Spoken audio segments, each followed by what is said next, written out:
Comfort is our enemy.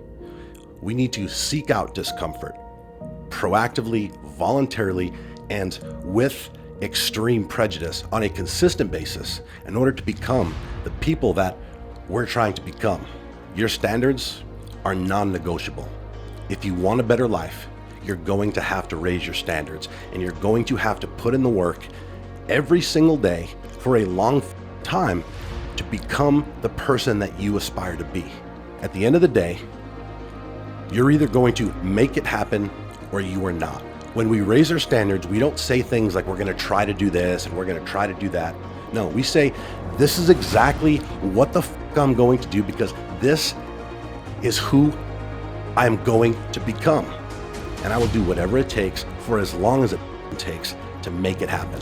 We got one life, guys. We got one shot at this.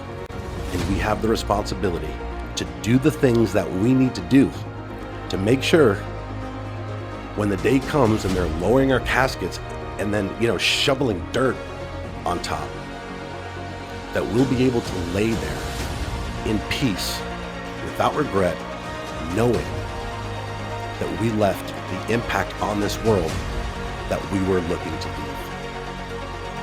Raise your standards and change your life.